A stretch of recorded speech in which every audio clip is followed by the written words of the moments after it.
जानिए आज़ादी से जुड़ी कुछ रोचक जानकारी।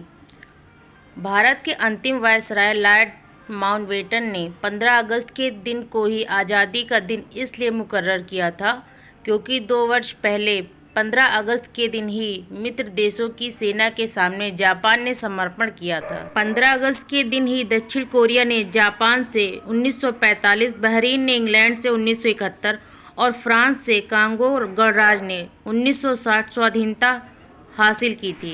भारत में ब्रिटिश का अंतिम वायसराय होने की वजह से लॉर्ड माउंटबेटन को भारत और पाकिस्तान दोनों देशों में स्वतंत्रता दिवस से जुड़े आयोजनों में शामिल होना था। किसी भी प्रकार की असुविधा से बचने के लिए माउंटबेटन ने 14 अगस्त के दिन को पाकिस्तान का स्वतंत्रता दिवस घोषित कर दिया था और 15 अगस्त को भारत का स्वतंत्रता दिवस घोषित किया। जवाहरलाल नेहरू ने अपना प्रसिद्ध भाषण ट्रस्ट विद डेस्टिनी प्रधानमंत्री बनने से पहले ही दे दिया था। उल्लेखनीय है कि नेहरू ने यह भाषण 14 अगस्त की मध्यरात्रि को दिया था, जबकि देश के पहले प्रधानमंत्री वह 15 अगस्त की सुबह बने थे। अमेरिका को करीब 229 साल पहले स्वतंत्रता मिल गई थी, लेकिन भारत को स्वतंत्रता मिले मात्र 68 वर्ष ही हुए हैं। डेविड थोरो की किताब जिसके अनुसार किसी को भी टैक्स नहीं भरना चाहिए से महात्मा गांधी काफ़ी प्रभावित हुए थे।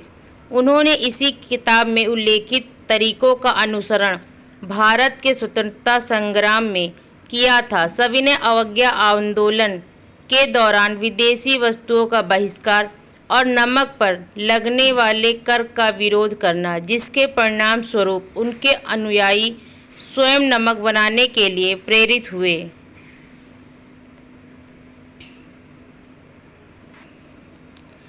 भीखाजी रुस्तम कामा पहली ऐसी शख्स थी जिन्होंने 22 अगस्त 1907 को जर्मनी में तिरंगा फहराया था, लेकिन इस तिरंगे में भारत के राष्ट्रीय ध्वज में थोड़ा अंतर था। भीखाजी कामा के झंडे में सबसे ऊपर हरा रंग, बीच में सुनहरा केसरी और सबसे नीचे लाल रंग था। इस झंडे पर वंदे मातरम लिखा था। 15 अगस्त 1947 को पूरे देश में धूमधाम से आज़ादी का जश्न मनाया जा रहा था। जब पूरा देश आज़ादी का जश्न मना रहा था, तब एक शख्स ऐसा भी था जो इस आज़ादी का जश्न नहीं मना रहा था। वो शख्स कोई और नहीं बल्कि राष्ट्रपिता महात्मा गांधी थे। गांधी जी ने आज़ादी का दिन अनशन करके मनाया था।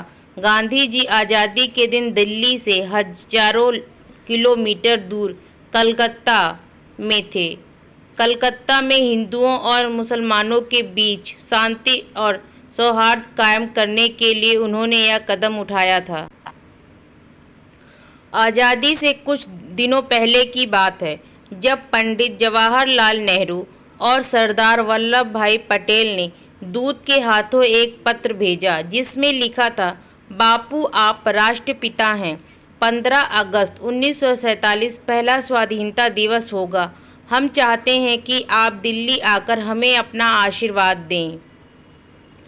पत्र पढ़ने के बाद महात्मा गांधी ने कहा, जब कलकत्ता में हिंदू और मुस्लिम एक दूसरे की हत्याएं कर रहे हैं, तब मैं दिल्ली में जश्न मनाने कैसे जा सकता हूं? मैं यहां शांति स्थापित करने के लिए अपनी जान भी दे सकता हूं।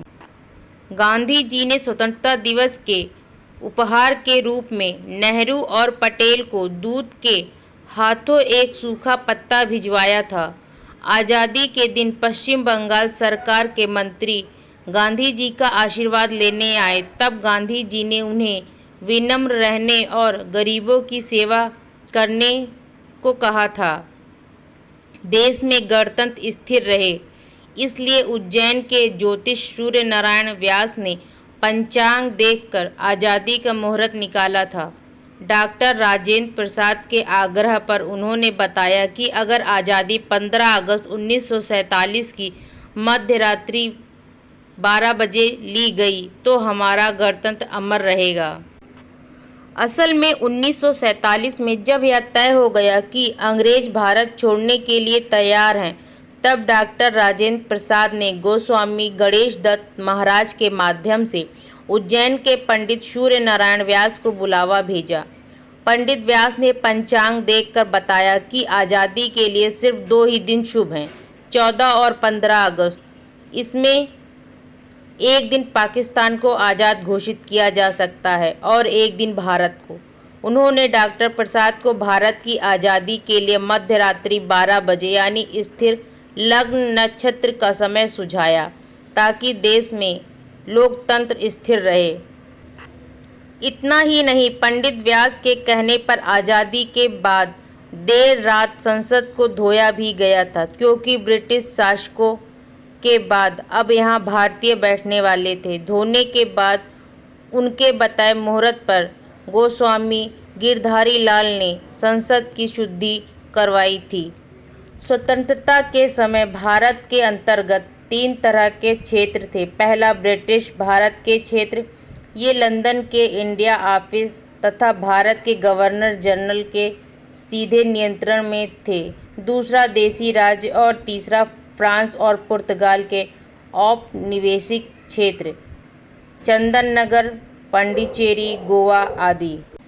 1947 के भारत विभाजन के दौरान ही ब्रिटिश भारत में से सीलोन अब श्रीलंका और बर्मा अब म्यांमार को भी अलग किया गया, लेकिन इसे भारत के विभाजन में नहीं शामिल किया जा सकता है, जबकि अखंड भारत में ये सभी शामिल थे। इस तरह कुल मिलाकर भारतवर्ष में 662 रियासतें थीं, जिसमें से 565 रजवाड़े ब्रिटिश शासन के अंतर्गत थे।